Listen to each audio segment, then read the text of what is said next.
Lara Spirit's here. Morning, Lara. Morning. Lara, what do you expect to come up here at PMQs today?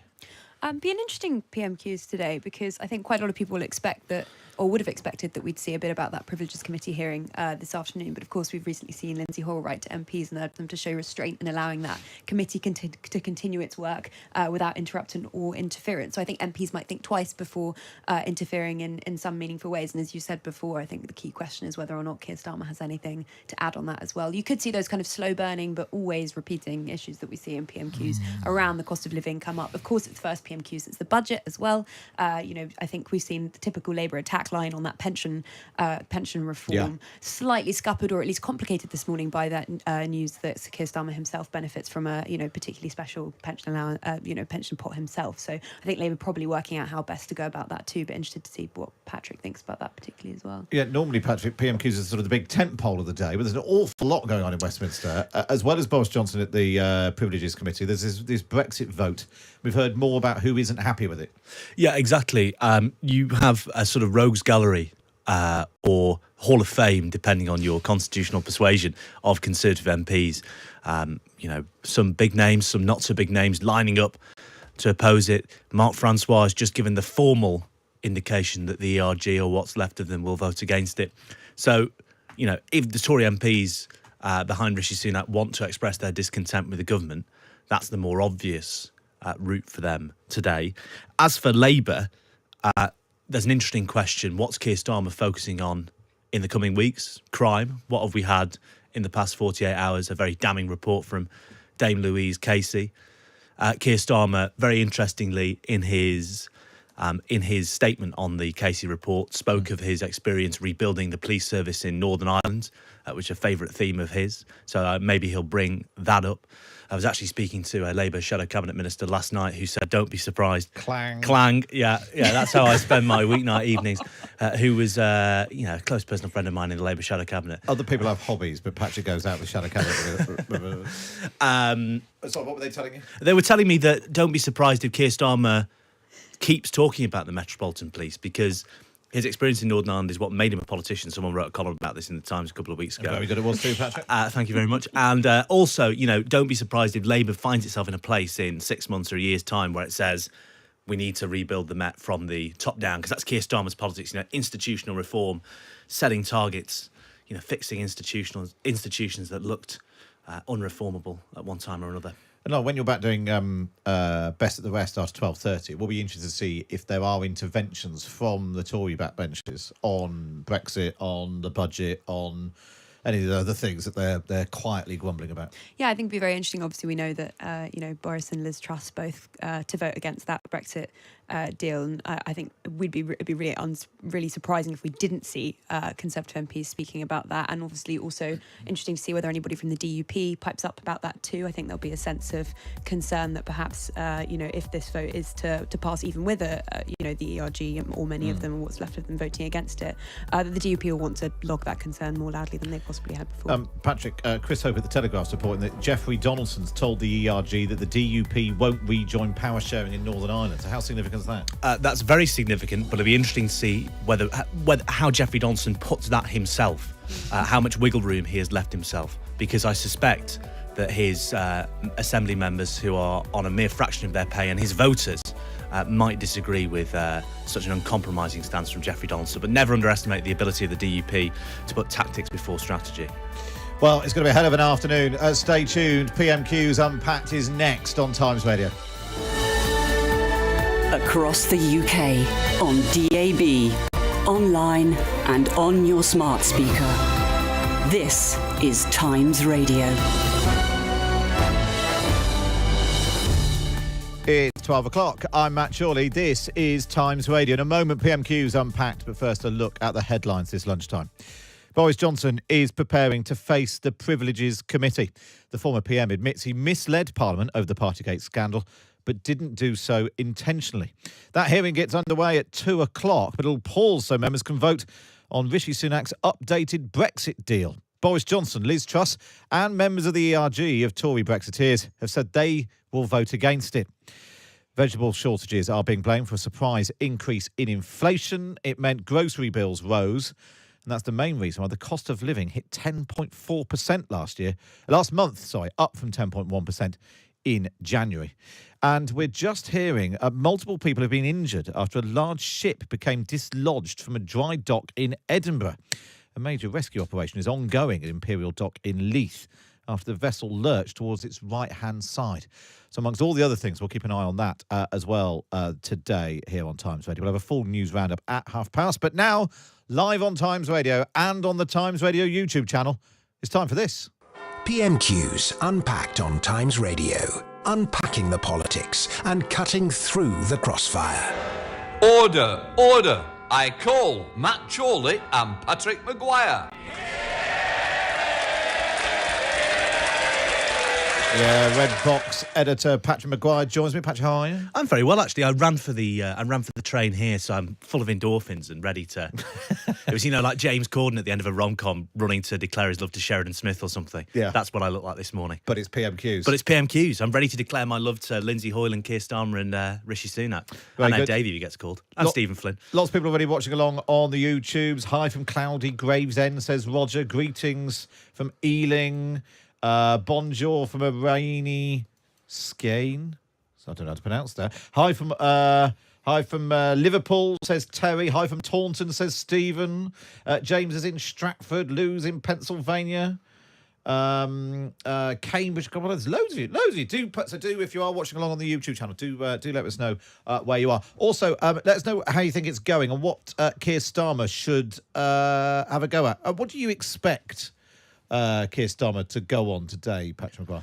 I'd be surprised if he didn't talk about policing and crime, because that's what that's the message rather Labour wants to land in the coming weeks. They think it's a big vulnerability for the Conservatives, and I think they do not want to get drawn into a back and forth about Keir Starmer's own pension arrangements, though I'm sure Rishi Sunak will find a way to mention them, regardless of the subject Keir Starmer goes on this afternoon.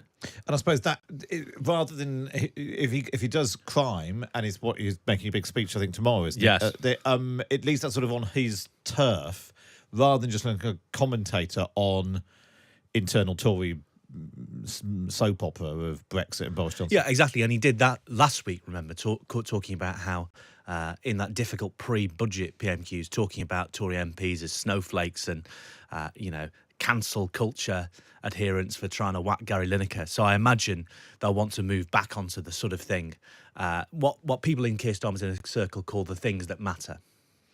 And I'll be interested to see Lindsay Hoyle's told MPs not to talk about the Privileges Committee, stop putting pressure on the members. So it'd be maybe a surprise if someone brings it up. Yes, although I'd like to, someone I'm sure will try. And Lindsay Hoyle, we can tell this morning, is on a short fuse, so that'll be very entertaining when that eventually does happen. It's also, I think it's 6 years since the Westminster Bridge attack, which I suspect may well also come up today in their opening statement. So here we are. Then we can go live then to the House of Commons. We kick off with question number one from Keir Starmer. Thank you, Mr. Speaker. Today we remember the innocent lives lost 6 years ago in a terror attack on Westminster Bridge. Amongst those tragically killed was PC Keith Palmer, who sacrificed his life to protect others. Police officers up and down the country work tirelessly every day to keep us safe, and we thank them for that. Yeah. But as we saw this week, those brave officers are being let down. Dame Louise Casey found institutional homophobia, misogyny and racism in the Metropolitan Police. I accept those findings in full. Does the Prime Minister? Prime Minister. Well, Mr. Speaker, I join with the honourable gentleman paying tribute to PC Palmer and indeed all the other police officers who have lost their lives serving and those who do so much to keep us safe. I was appalled, Mr. Speaker, to read the descriptions of the abhorrent cases of officers who have betrayed the public's trust and abused their powers. And let me be clear, it is and was unacceptable and should never have happened. We have taken a series of steps already, and the government will also now work with the Mayor and the Metropolitan Commissioner to ensure that culture, standards and behaviour all improve. At the heart of this matter are the people whose lives have been ruined by what has happened, and I know the whole House will agree with me that it is imperative that the Met works hard to regain the trust of the people it is privileged to serve. Keir Starmer. I mean, this goes right to the heart of the question, by the long list of people there that Rishi Sunak was talking about. You know, we're going to work with the commissioner, with the mayor. You know, there's lots of people taking responsibility. Sort of passing the parcel of accountability. Nobody takes responsibility. You know, because you can legitimately argue that, well, hang on, Sadiq Khan has been responsible for the Met for nearly 8 years now. Yeah. What's he been doing? You can look to point at Cressida Dick. You can point at Mark Rowley, having been a policeman since 1987, and ask legitimately, is he, as Sean O'Neill writes in this morning's paper, in this morning's Times, is he the right person to take this on? And you can see there is that passing the parcel of accountability from the Prime Minister there. What will be interesting, something ministers were very cautious with yesterday, if not openly dismissive of, was Dame Louise Casey's allegation that austerity had made the problem worse, that cuts to the Met, or rather how the Met had dealt with spending cuts, had made the problem worse. Now, that is something neither Rishi Sunak nor Keir Starmer, who is very keen, as is Rachel Reeves, as is Pat McFadden, the Shadow Chief Secretary to the Treasury, to emphasise that, you know, this isn't going to be the land of milk and honey if we get into government. We're not going to have very much money. We're not going to be able to spend our way out of big, knotty problems like this. So it'll be interesting to see, one, if Keir Starmer goes there, because that was one of Dame Louise Casey's findings, and it was clear from Mark Harper, the Transport Secretary's media round yesterday, that he didn't accept that. It'd be interesting to see what Rishi Sunak says if Keir Starmer does go there. And and particularly on the question of austerity, Theresa May was Home Secretary. She's about to write a book about how terrible everything is. She was Home Secretary and famously told the Police Federation to stop crying wolf about the impact of cuts. She said, it doesn't do anyone any good. The truth is that crime fell in each of the years. It's fallen since, and our country is safer than it's ever been. So please, for your sake, and for the thousands of police officers who work so hard every day, this crying wolf has to stop. And actually what we've seen since is that large parts of the police force, not just in London but elsewhere, are in a terrible mess, and they're now trying to, the Tories in particular, trying to make a virtue of rehiring or recruiting officers to replace the ones that Theresa May cut. Well, indeed, and that is part of the problem. If you, I think the Times broke this story, that if your emphasis is on numbers, is on raw numbers, 30,000 extra police officers, then obviously you're going to relax or take a slightly more relaxed view of who you let in, because the emphasis will be on hitting those targets. And I think that's been a complaint from within the force and from several reports in our paper. So, it's a big, knotty public policy issue that neither side, I think, is going to find particularly easy to explain their way out of here. Well, let's go back and see where this goes. Let's go back to the House of Commons then. This is question number 2 from Keir Starmer. I take it from that answer that the Prime Minister does accept the Casey findings in full, including the institutional failures. Because nobody reading the Casey report can be left in any doubt about how serious this is, and doubt for a second that it's restricted to the Met. The report lays bare how those unfit to join the police are aided by patchwork vetting systems that leave the door open. If the government backed Labour's plan for proper mandatory national vetting, we could end the farce that sees different police recruitment standards in different forces. Will he back that plan so we can make speedy progress? Prime Minister. Mr. Speaker, there's no need to back that plan because we're already taking action to tackle the issues that are raised in the Casey report. And it was actually 2 months ago. It was 2 months ago that I met with Dame Louise Casey and the Metropolitan Commissioner, and we introduced a series of measures. For instance, the College of Policing is currently updating the statutory code of practice for police officer vetting that all forces legally have to follow.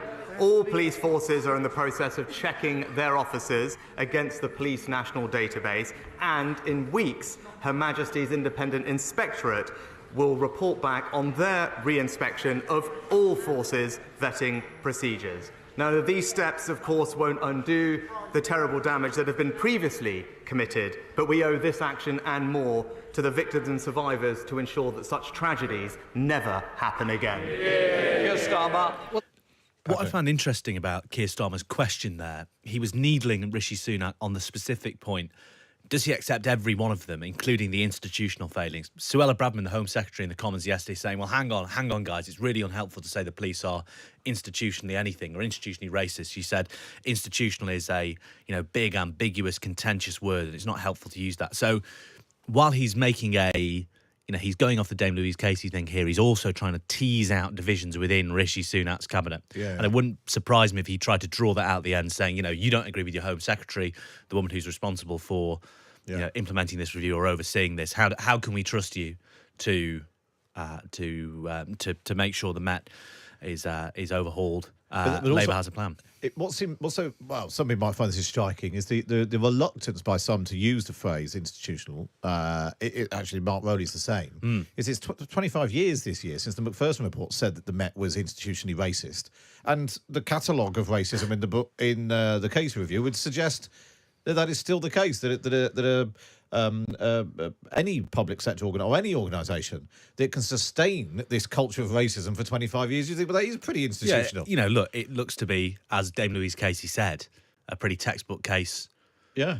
You would offer that as a case study if you wanted to explain to someone what institutional. Yeah, it means that no matter how many people come and go and how much time changes, it's baked into the culture of the organisation. And which raises a question, and it'd be interesting to see if Labour's line evolves on this, or if Mark Rowley comes under pressure politically. Mark Rowley has been a police officer since 1987, and he has lots of admirers on both sides of the House, but you wonder whether pressure builds now for a genuine outsider, be they from a foreign police force. Remember, Theresa May was obsessed with Bill Bratton, who was the commissioner of the New York City Police when she was Home Secretary. Priti Patel considered hiring a New Zealand police chief to do the job that Mark Rowley eventually got. So it'd be very, very interesting to see whether this plays into speculation or pressure on the Met Commissioner. Well, our colleague Alice Thompson, the Times today, just says put Louise Casey in charge. That actually her it was very convincing case. Her track record on all the other work she's done for governments of various colours and prime ministers over the years. Whenever there is a massive problem in public life or government, Dame Louise Casey comes in. Yeah. Maybe she wouldn't want to do it, but anyway. Let's go back. She's got another report to write, I'm sure. Absolutely. Let's go back then to the House of Commons then. It's PMQs Unpacked. This is question number 3 from Keir Starmer. The problem with the Prime Minister's answer is what he's referring to isn't mandatory. How can it possibly be right to have different standards for recruitment in different police forces? No wonder the Casey report criticised what she calls the government's hands-off attitude to policing over the last 13 years. But let's call it what it really is: sheer negligence. The report also exposes chronic failures by the police to deal with rape cases, with officers using, and I quote, overstuffed or broken fridges containing the rape kits of victims. On his watch, rape charges are 1.6%. Yet the government still hasn't backed Labour's plan to have proper, high-quality rape and serious sexual offences units in every police force. Why not? Prime Minister. Mr. Speaker, what Louise Casey also says is that primary public accountability of the Met sits with the Mayor of London.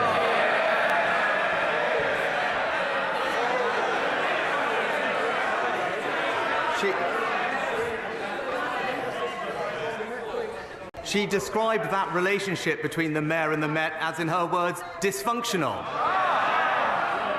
But when it comes... So I hope when he stands up, he will also confirm to the House that he will take up these matters with the Labour Mayor of London so that he plays his part. But Mr. Speaker, the way rape victims were treated by the criminal justice system wasn't good enough, and that's why the government published an ambitious rape review action plan. It's right that we've extended Operation Sorteria across all police forces in the country. We've tripled the number of independent sexual violence advisors. We've improved the process of collecting phone evidence and being cross-examined. And since 2010, we've quadrupled funding for victim support services. That is a Conservative government doing everything we can to support victims and tackle predators. Well, there we are. We've got there. It's now Sadiq Khan's fault. Well, exactly. Passing the parcel of accountability. The Shadow Cabinet Minister I was speaking to last night did say they were worried the longer Labour spent trying to score political points on the Met, eventually Sadiq Khan's name would come up, and not in particularly favourable terms. And this is what Labour think they're vulnerable to come the next London mayoral election next year, which, technical point, but is being fought on first past the post rather than 2 rounds of voting. Oh, is it? Yeah. I didn't know that. That's a very under-spotted constitutional change the Conservative Party have made. As somebody who lives outside the London mayoral area. The London Metro, I was going to say metropolitan elite bubble. Or I wasn't across that. You've got a, have you got a Pret in Fleet? Have we got a Pret? No, we haven't. We have just got Gales. Sorry, that is the most metropolitan elite. There'll be thousands of people listening who don't even know what a Gales is. Well, no, but don't. Well, I mean, it cost me an absolute. I bought a coffee and a bun in there. And blimey, I had to take out another mortgage. I don't know. We got bogged down in that. We were talking about London, his vulnerability to a Tory campaign that says crime in London is on the up. Although realistically, looking at the polls, there's absolutely no way that he's. Exactly. Is there? I mean, who well, could he's they been there find? for 8 years. Well, there'd have to be a politician with a big national profile who was also willing to take a risk on running for the Tories in London. With some experience of being mayor, maybe. Might find himself at a loose end. Oh. Boris Johnson. That's it. We've sorted it. Sorry, I thought you were talking about former Deputy Mayor for Police in Kit Malthouse. The name on everybody's lips today. He could be the Malthouse compromise, you might say. Slapping our thighs in this. It's been a long studio. week already. Right, there we go. This is now. By the way, someone on the YouTube comments, Kite Loopy, says Fleet is a pretty posh and leafy area. It is. I'm not Don't dissent from that. No, that's why I live there. And unlike Central London, we can afford to buy a house. Right, let's go back to the House of Commons then. Somebody says even Bromley's getting a Gales. So There we are. Let's go back to the House of Commons.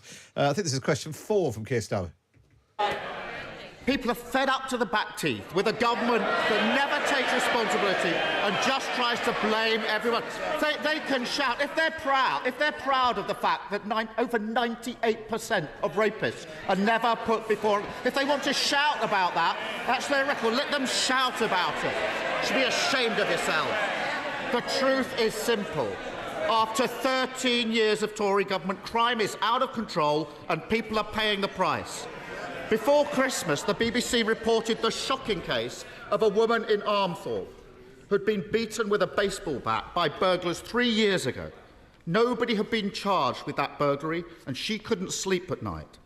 Under their watch, tragically, that's not an unusual case. So can the Prime Minister tell us what's the charge rate for theft and burglary across the country? Prime Minister. Well, Mr. Speaker, actually, since 2019, neighbourhood crime is down by 25%. But he asked rightly about what's happening with rape cases. So let me just tell him that we are on track to meet our target of doubling the number of rape cases that are reaching our courts. Since the Rape Review Action Plan was published, we've seen police referrals double. We've seen charges double, and last year there was a 65% increase in rape convictions. Yes. But importantly, we also changed the law to ensure that rapists would spend more time in prison. But what did his shadow policing minister say? Prison doesn't prevent crime.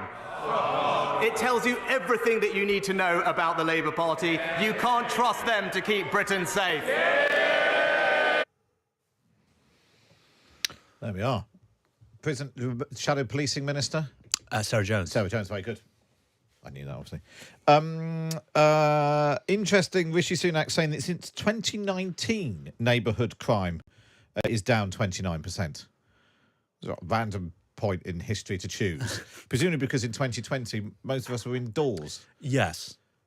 But I mean, look, it's helpful if you're the saying, judges on our record of the past on crime on the past in our past term, given crime was the centrepiece of Boris Johnson's campaign. It does help, as you say, that there was an extended period where nobody could leave the house. Yeah, well, famously, because Priti Patel boasted that shoplifting was down when most of the shops were shut.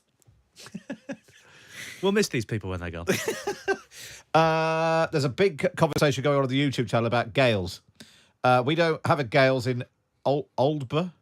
We don't have a Pret either. Marlborough, that's Benjamin Britten country. The one in Ipswich closed, says Graham. Glenn says, does having a local food bank that distributes Gales buns make the area up and coming? I'm asking for a friend. Well, it's interesting. I live in Finsbury Park and we got a Gales fairly recently. It's pretty, used to be pretty rough and ready, Finny P. Johnny's boasting they've got 2 in Maidavale. God. There we are. And somebody posted a comment saying LBC was... Madge says, LBC's broadcasting the committee. Yeah, so are we, Madge. In full. In full. As Berry's pointed out. So thank you, Madge, for telling... Anyway. And Jonathan says LBC doesn't have Mariella, so... Good point. They'd be lucky to. Don't give them ideas. All right, question number 5. Question number 5. She'd have to speak to members of the public on the phone. She wouldn't like that. Let's go back. Is it number 5? I think we're on number 5. Question number 5. Mr. Speaker, the Prime Minister stands there and pretends that everything's fine. He is so totally out of touch. He needs to get out of Westminster, get out of Kensington, and Mr. Speaker, I don't mean... It's a big day today in the House. Lindsay Hoyle. It's a very important day. We do want to make progress. Holding us up is not advantageous to any of us. Telling off the Tory side. Mr. Speaker, he needs to get out of Westminster, get out of Kensington, and I don't mean to Malibu, to the streets of Britain. Go there and tell people it's all fine and see what reaction he gets. The answer he didn't want to give, although he knows it, is 4% of cases, 4% of burglary charges are charged. 96% of theft and burglary cases not even going before the courts. Burglars twice as likely to get away with it now as they were a decade ago. They should be ashamed of that record. And that cul-de-sac in Armforth has apparently seen 10 burglaries in 18 months, but only 1 of them has resulted in a prosecution. So rather than boasting and blaming others, why doesn't he tell the country when he's going to get the theft and burglary charge rate back to where it was before they wrecked policing?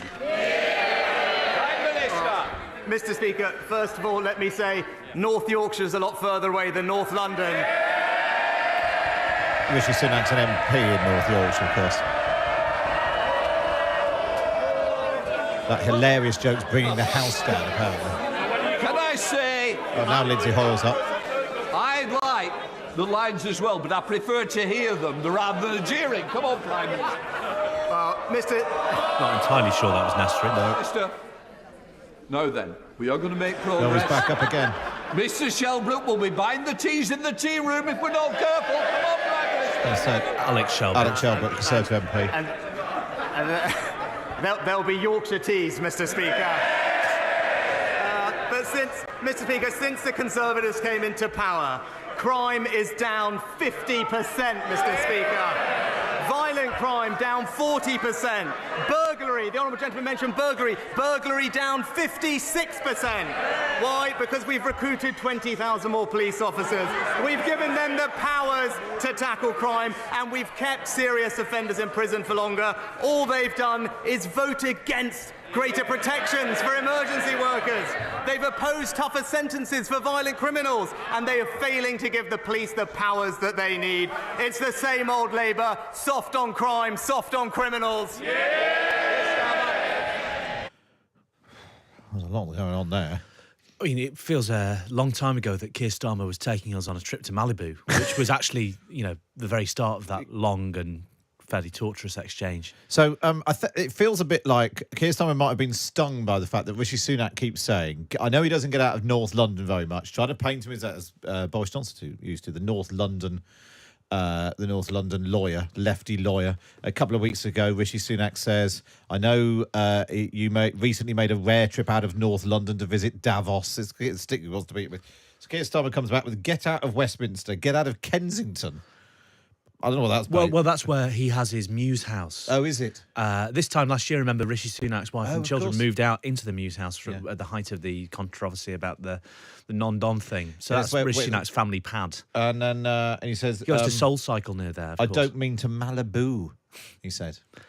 It's interesting, though. I was speaking to another Labour politician yesterday. I'm just trying to justify my expense return. So I'll sign them off. Another senior Labour politician yesterday who was saying, I said, what are Keir Starmer's big vulnerabilities? And they said, they, he or she said, whoever this senior Labour politician may be, I'm not going to say who they were, they said, look, Keir still has a problem connecting with our working class target vote, and there is a squeamishness about attacking Rishi Sunak on his wealth. And they posited that those attacks, such as those we just heard, are better coming from Angela Rayner, precisely because the Tories can say, well, hang on, your name is Sir Keir Starmer, KC, and you live in Kentish Town. Yeah, exactly. Glenn says, is Malibu a stronger drink than Buckfast? Very nice. He also says, dare I say, but Rishi's showing some bojo mojo today. He's improved as a Commons performer. I think he's good at PMQs the way he's not good at speeches. Unspoken, one of the most unspoken things is that he's really not great at speeches and press conferences, and actually even to some extent interviews, but he's quite chipper in the Commons. And now he's realised the buttons you press to get the Tories shouting. And he makes a joke about North Yorkshire's a lot further than North London. Everyone falls about like it's the funniest thing they've ever heard. What Tory MPs and number 10 people say, the best environments for Rishi Sunak are sort of Q&As or sort of conversations with, well, not conversation with all members of the public, but he's better in conversation, answering questions, maybe in a conversation like this, than he is giving a set piece speech. It wouldn't work if we got him in to do PMQs Unpacked, would it? Oh, we could do a historical PMQs Unpacked then. Somebody in Hove's got in touch. We've got a Gales in Hove. Great relief to know there's somewhere convenient to buy a £12 loaf. You'll be lucky if you get one that cheap. In fact, once, not long after the Gales opened near us, we were going out for dinner one night, and the woman appeared at the door and said, do you want a loaf of bread? And they were giving it away. Did you take it? Yeah, I'm there every night now, 7 o'clock. In a variety of disguises. Oh, yes, well, I'll have a loaf of bread. Right, very good. That's probably enough of that. Let's go back to the House of Commons for the final exchange. See who speaks the most. Is it Rishi Sunak, Lindsay Hoyle, or Keir Starmer? The only criminal investigation he's ever been involved in is the one that found him guilty. I've prosecuted countless rapists. On the Prime Minister, I want tougher... Hold on. I am determined to hear the questions. Lindsay Hoyle whether again. it's the Leader of the Opposition, the Prime Minister. So I can... Sorry?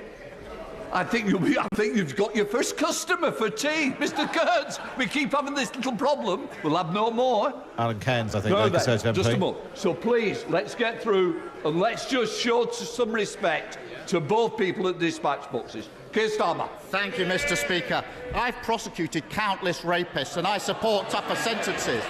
But you have to catch the criminals first. And when 98% of rapists are not even being put before the court, that's a massive failure on the government. And if he wants to go to Armthorpe, which is in Yorkshire, why doesn't he go to that cul-de-sac when he gets out and about in Yorkshire and ask them about those 10 burglaries that haven't been prosecuted?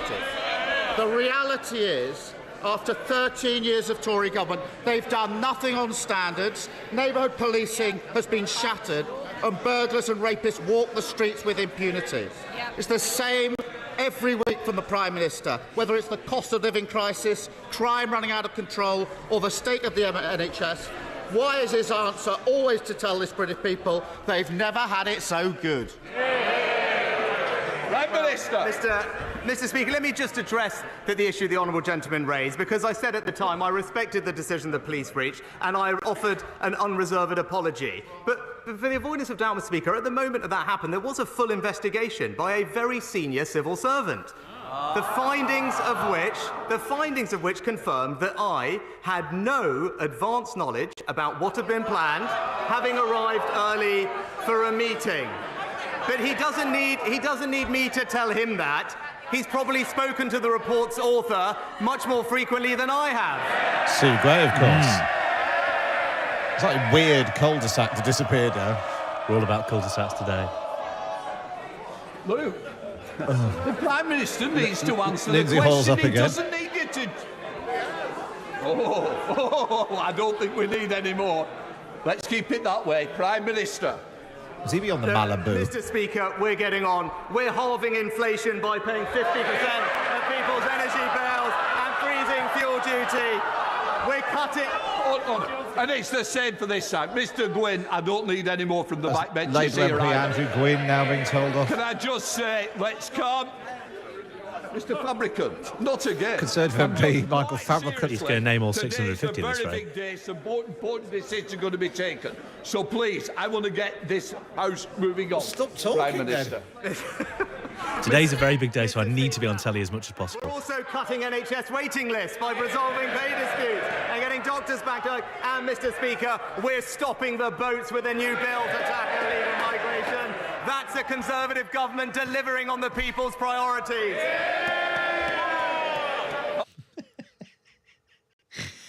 I mean, I don't know what to... Well, interesting that Sunak would rattle through his 5 pledges on the day that inflation has gone up. Yeah. The other interesting thing I picked out about half an hour ago before Lindsay Hoyle, read out Roth's parliamentary profiles, was Keir Starmer saying, "I prosecuted countless rapists." Yeah.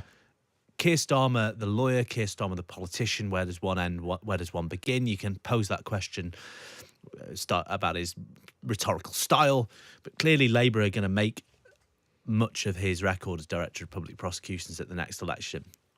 That does leave them vulnerable to the sort of reply that says, well, hang on, you say you prosecuted countless rapists. What about you not prosecuting this person, not prosecuting that person? Well, as someone's just said on the YouTube channel, too bad that someone did not prosecute Jimmy Savile, which is there's a big argument about whether one can level that accusation. Yes. And Keir Starmer was not directly involved in that. But if you're Keir Starmer and you're saying, I was head of the CPS for however long. And you take credit for all of that. Yeah, I take credit for that. Then, it does leave him vulnerable to attacks, spurious or not, from the Tory benches. As someone close to Keir Starmer put it to me, I'm sure CCHQ already have a file of Keir Starmer's legal campaign legal career according to Rishi Sunak. And Labour are going to have to make a strategic decision about what to rebut, what to take on, what to have a big argument over. And, when they're arguing on their own terms, saying, the Tories are weak on crime, look, we've got a guy who banged up countless people as DPP is one thing, but then you go further into his history as a human rights lawyer. Opens up his CV. Yeah, It's exactly. being fair game. Exactly. It's being fair game.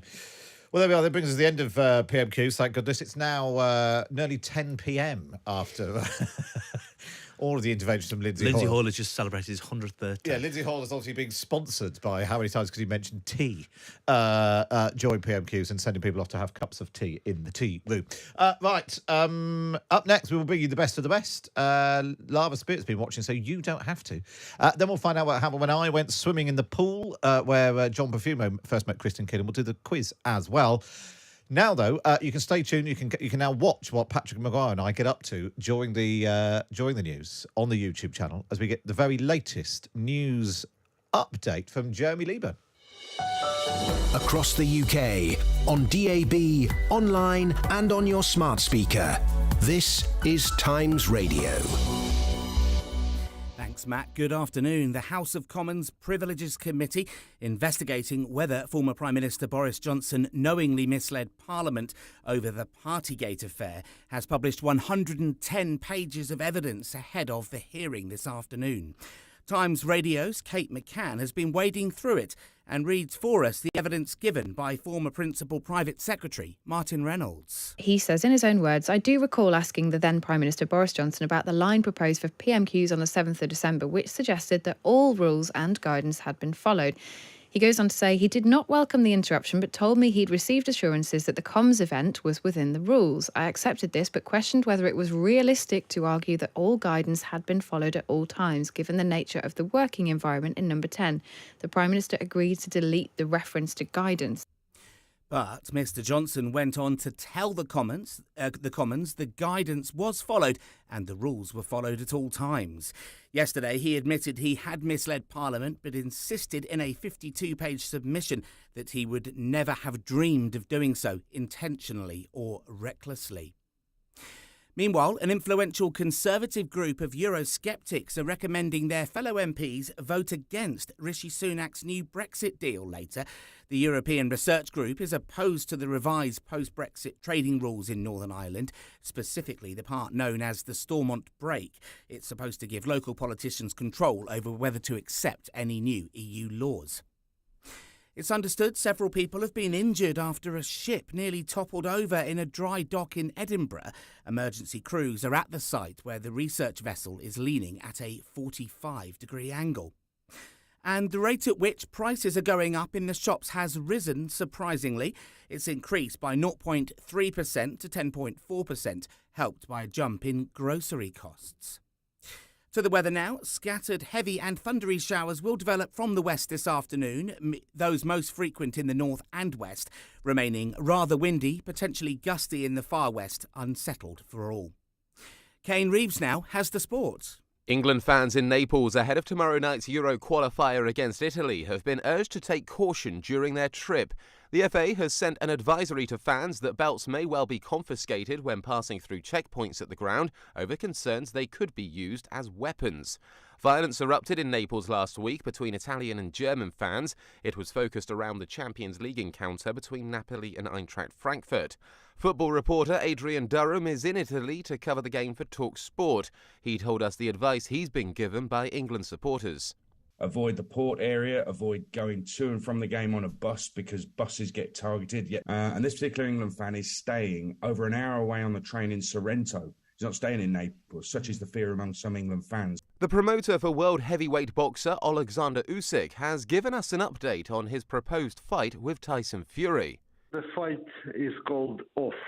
Alex Krasiuk says the decision has been made with regret. The fight was due to take place at the end of April. There have been many contractual disputes in the build-up, with Fury taking a 70-30 purse split.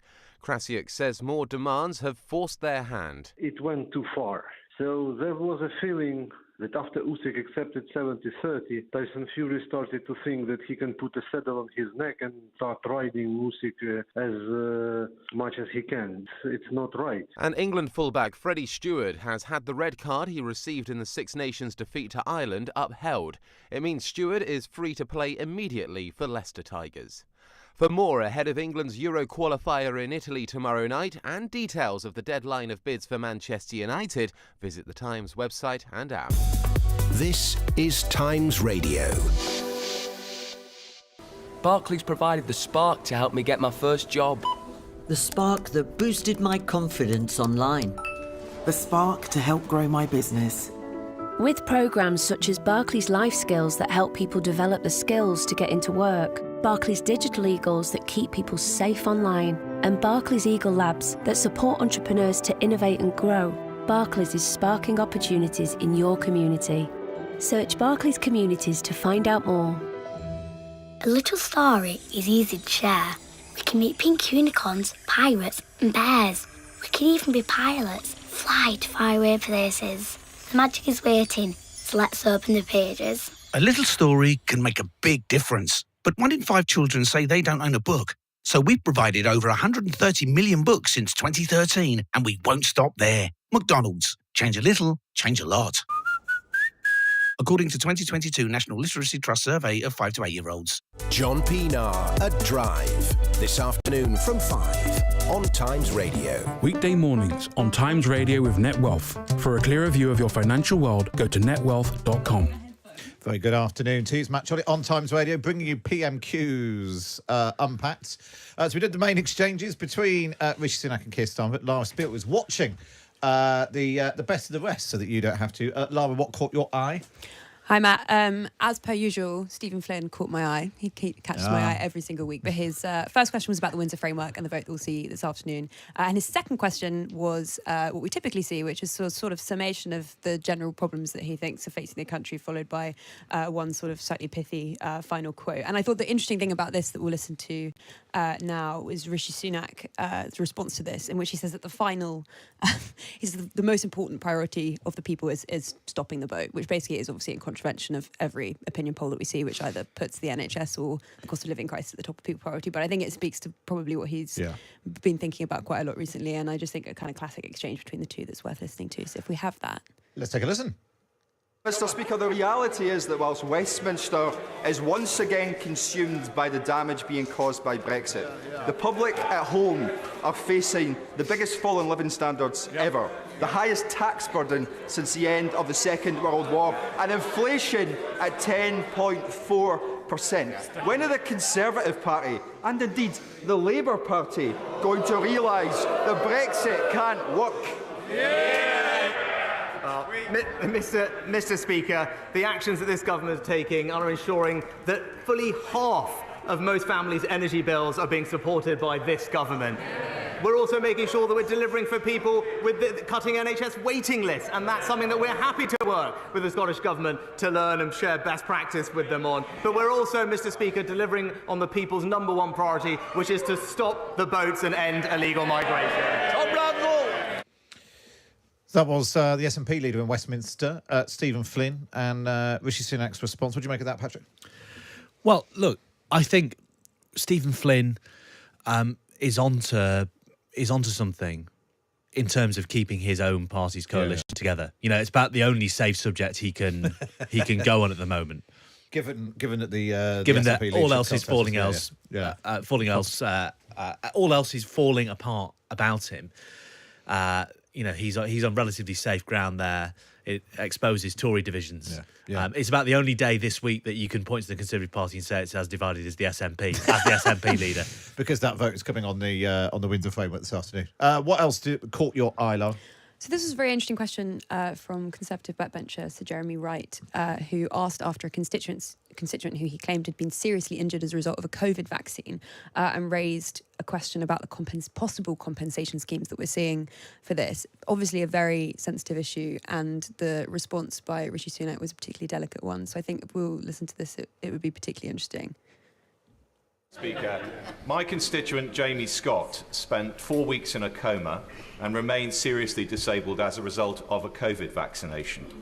He and his family continue to believe that mass vaccination is the right policy, but it must also surely be right to ensure that that tiny minority who are seriously injured as a result are properly compensated. In the absence of court cases, it's in no one's interests to litigate.